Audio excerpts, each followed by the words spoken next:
A very warm welcome to you all. ये modern history के first chapter का third video है। इसके पहले के 2 वीडियोस के लिंक ऊपर आई बटन में दिए गए हैं और साथ ही में डिस्क्रिप्शन में और कमेंट सेक्शन में भी दिए गए हैं, या फिर आप प्ले लिस्ट पर क्लिक करके भी सारे वीडियोस देख सकते हैं। Hello friends, in this video we will discuss causes and decline of the Mughal empire, यानी मुगल एम्पायर के, मुगल साम्राज्य के टूटने के कारण क्या थे।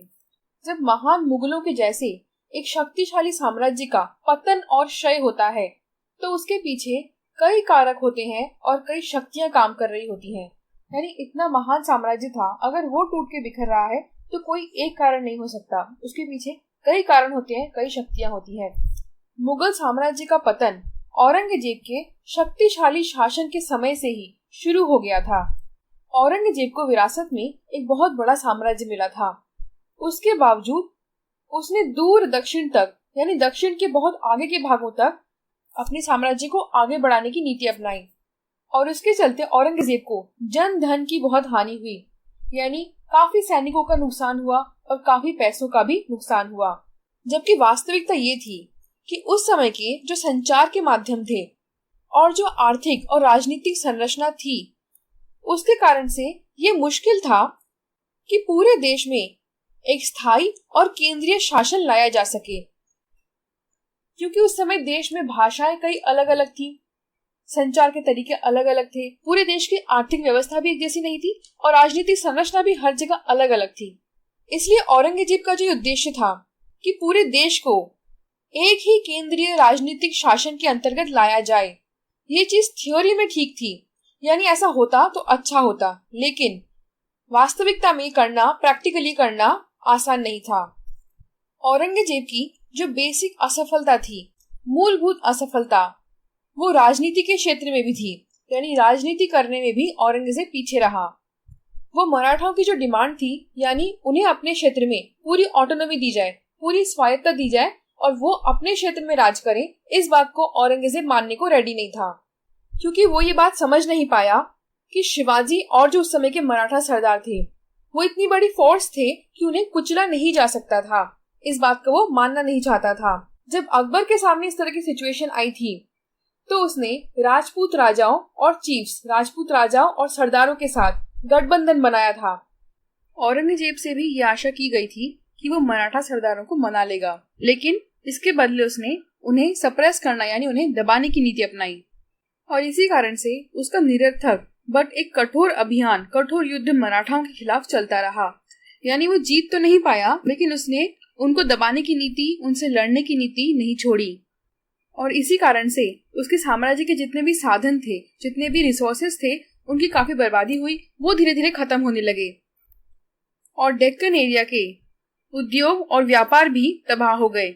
और चूंकि ये पूरा संघर्ष वर्षों तक चलता रहा तो लगभग 25 वर्ष के लिए औरंगजेब उत्तर से लगभग एब्सेंट था, उत्तर में वो अनुपस्थित था, वहां पर ध्यान नहीं दे पाया और साथ में वो मराठाओं को भी नहीं दबा पाया और इस कारण से उसका प्रशासन धीरे धीरे खराब होता गया, उसमें गिरावट आती गई और इस कारण से साम्राज्य और आर्मी की जो एक प्रतिष्ठा थी वो धूमिल होती गई, वो कम होती गई और महत्वपूर्ण जो उत्तर पश्चिम का इलाका था उसकी तरफ भी ध्यान नहीं दिया गया, वो धीरे धीरे नेग्लेक्ट होता रहा, क्योंकि उसका सारा ध्यान मराठों के साथ संघर्ष करने में था।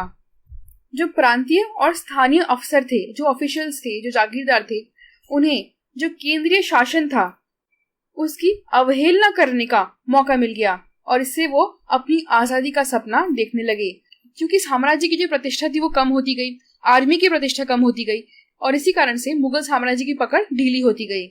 और उसके बाद 18वीं सदी में उत्तर की तरफ मराठा साम्राज्य का विस्तार हुआ तो उससे केंद्रीय सत्ता और भी कमजोर हो गई।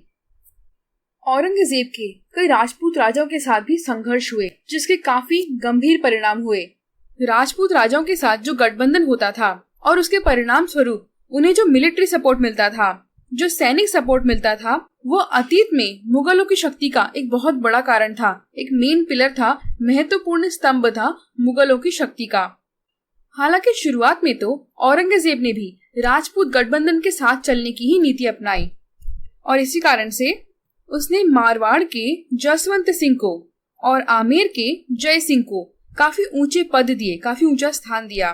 पर बाद में उसकी एक अदूरदर्शी नीति थी, जिसके कारण उसने राजपूत राजाओं की शक्ति को कम करने का प्रयास किया और उनकी जमीनों पर भी कब्जा करके अपना साम्राज्य बढ़ाना चाहा, जिसके चलते राजपूत राजाओं की मुगलों के प्रति जो वफादारी थी, विश्वसनीयता थी, वो कम हो गई। उसके अलावा राजपूत राजाओं के साथ जो युद्ध होते थे उसने भी मुगल साम्राज्य को और कमजोर कर दिया और साथ में सेपरेशन को इनकरेज किया, यानी अब राजपूत राजा मुगलों के साथ नहीं चलना चाहते थे। और इसके परिणाम स्वरूप ये हुआ कि हिंदू और मुस्लिम जो अपर क्लास थे, जो ऊंची श्रेणी के लोग थे, उनके बीच एक दीवार आ गई। इसके बाद औरंगजेब के प्रशासन को चुनौती मिली। कहां से? सतनामियों से, जाटों से और सिखों के विद्रोह से। और ये विद्रोह हुआ दिल्ली के आसपास के सबसे नाजुक इलाकों में, सबसे महत्वपूर्ण इलाकों में। हालांकि इन विद्रोहों में बहुत बड़ी संख्या में लोगों ने भाग नहीं लिया था, लेकिन इनकी इम्पोर्टेंस बहुत थी क्योंकि इन्हें लोगों का सपोर्ट था। इन्हें जनाधार बहुत बड़ी संख्या में मिला था और इनकी मुख्य शक्ति थी किसान। किसानों का बहुत बड़ा सपोर्ट था इन्हें। और बहुत हद तक ये जो मुगल जागीरदार थे वो कर वसूलने के नाम पर जो अत्याचार करते थे, उनके नतीजे के तौर पर ये विद्रोह हुए थे। इससे ये पता चलता है कि जमींदारों के, कुलीनों के, जागीरदारों के इनके सामंती शोषण से किसान बहुत ज्यादा असंतुष्ट थे। ये लोग कर वसूलने के नाम पर किसानों का उत्पीड़न करते थे। औरंगजेब की धार्मिक रूढ़िवादिता और हिंदू राजाओं के प्रति जो उसकी नीति थी, उसने मुगल साम्राज्य के स्थायित्व को बहुत नुकसान पहुंचाया। अकबर, जहांगीर और शाहजहां के समय मुगल स्टेट मूलतः एक सेक्युलर स्टेट था, धर्मनिरपेक्ष था, यानी धर्म के नाम पर ज्यादा कभी लोगों को परेशान नहीं किया जाता था। और इस स्थायित्व का कारण था कि उस समय लोगों की धार्मिक आस्थाओं और उनके रीति रिवाजों में राज्य किसी प्रकार का कोई दखल नहीं देता था। हिंदुओं और मुसलमानों के बीच में एक दोस्ताना व्यवहार को बढ़ावा दिया जाता था और शासन के जो ऊंचे पद थे उसमें अलग अलग धर्मों और अलग अलग क्षेत्रों के लोगों को, वहां से आने वाले कुलीनों और जागीरदारों को ये पद दिए जाते थे। मुगल राज्यों के राजपूत राजाओं के साथ जो गठबंधन थे उसमें हम इस नीति की झलक देख सकते हैं, परंतु औरंगजेब ने इस नीति को उलटते हुए हिंदुओं पर जजिया कर लगा दिया और साथ में कई तरह के प्रतिबंध भी हिंदुओं पर लगा दिए गए। इस तरह से उसने हिंदुओं को एकदम अलग थलग कर दिया, एलियनेट कर दिया, मुगल समाज को बांट दिया और खासकर जो हिंदू और मुस्लिम अपर क्लासेस थे, उच्च कुल के लोग थे, उनके बीच में एक बहुत बड़ी खाई बना दी, उस खाई को चौड़ा कर दिया।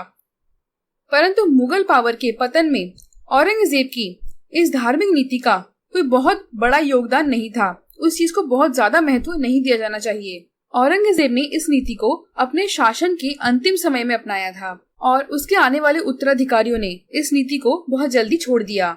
औरंगजेब के मरने के कुछ सालों के अंदर ही जजिया कर को हटा दिया गया था। राजपूतों और दूसरे हिंदू राजाओं के साथ अच्छे रिश्ते फिर से बहाल कर दिए गए, फिर से शुरू कर दिए गए। जैसे अजीत सिंह राठौर और सवाई जय सिंह को बाद में काफी ऊंचे पद दिए गए। राजा शाहू के साथ और मराठा सरदारों के साथ राजनीतिक संबंध स्थापित किए गए, बजाय कि धार्मिक आधार पर संबंध स्थापित करने के।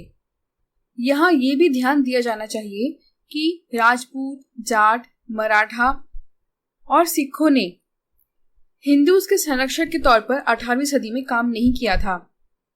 शक्ति इन सब के लिए धार्मिक एकता से ज्यादा जरूरी थी। मुसलमानों की तरह ही ये लोग भी लड़ाई और लूट में आगे रहते थे। उस समय न तो हिंदुओं की और न ही मुसलमानों की कोई एक सोसाइटी थी। दोनों ही समुदाय के जो अपर क्लास के लोग थे, उच्च वर्ग के लोग थे, वो शासक दल में शामिल थे, वो रूलिंग क्लास में थे, वो शासन करते थे। जबकि समाज का जो पिछड़ा तबका था, पिछड़ा वर्ग था, उसमें थे किसान और शिल्पकार, जो दोनों हिंदू और मुस्लिम थे। यानी हिंदू और मुस्लिम दोनों सोसाइटीज में यही सिचुएशन थी। उस समय कुलीन वर्ग के लोग, हिंदू और मुस्लिम दोनों ही, वो अपने राजकीय उद्देश्यों को साधने के लिए, यानी अपने राजकीय लक्ष्य को पूरा करने के लिए, वो धर्म को एक हथियार के तौर पर इस्तेमाल करते थे। लेकिन अक्सर वो पैसे, शक्ति और जमीन, इन जैसी चीजों के लिए अपने धर्म के लोगों के खिलाफ भी आपसी गठजोड़ बनाए रखते थे।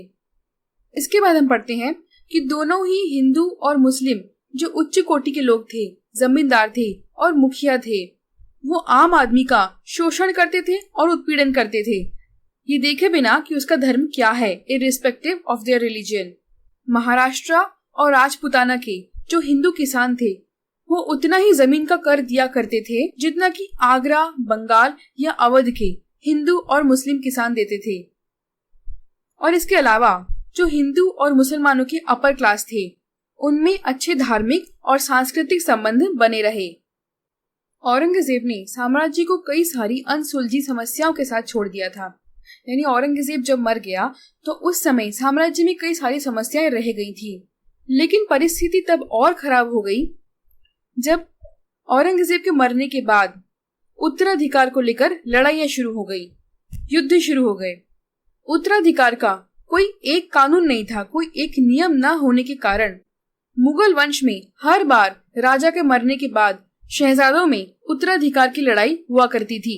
यानी ये हर समय जब भी कोई मुगल राजा मरा, चाहे अकबर हो या जहांगीर या शाहजहां, हर बार ये चीज होती थी। और औरंगजेब के मरने के बाद भी यही चीज हुई।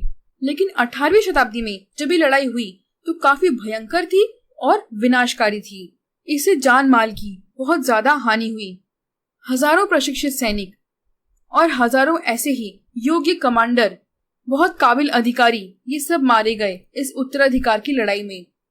इसके साथ ही सिविल वॉर्स यानी गृह युद्ध भी छिड़ गए, जिससे मुगलों की शासकीय पकड़ और ढीली होती गई। जो कुलीन वर्ग यानी जो सामंत इस साम्राज्य की रीढ़ की हड्डी कहे जाते थे वो आपस में ही लड़ने लग गए थे। यानी कोई किसी के सपोर्ट में था, कोई किसी के सपोर्ट में। तो इस कारण से गृह युद्ध छिड़ा और आपस में ही उनमें लड़ाई हो गई। केंद्र में जो ये अनिश्चितता थी और राजनीतिक अव्यवस्था थी, इसका फायदा कई स्थानीय मुखियाओं ने और अधिकारियों ने उठाया और उन्होंने अपनी पोजीशन को मजबूत किया, ज्यादा स्वायत्तता हासिल की। यानी बजाय मुगलों के सामने झुकने के उन्होंने सब कुछ अपने हाथ में लेना शुरू किया और अपने ऑफिसेस को, अपने पदों को हेरिडिटरी बना दिया, यानी वंशानुगत बनाया। उनके मरने के बाद ये पद उनके परिवार को ही जाएगा। औरंगजेब के शासन की जो कमजोरियां थी और उत्तराधिकार के लिए होने वाली जो भयानक लड़ाइयां थी, उनसे होने वाले नुकसानों की भरपाई की जा सकती थी यदि शासन किसी काबिल, दूरदर्शी और किसी ऊर्जावान शासक के हाथ में जाता। दुर्भाग्यवश बहादुर शाह के छोटे से शासन काल को छोड़कर सभी बेकार, कमजोर और विलासितापूर्ण लोग शासक बनते गए। यानी उनमें योग्यता नहीं थी, वो मानसिक रूप से कमजोर थे और सिर्फ विलासिता में रहना चाहते थे।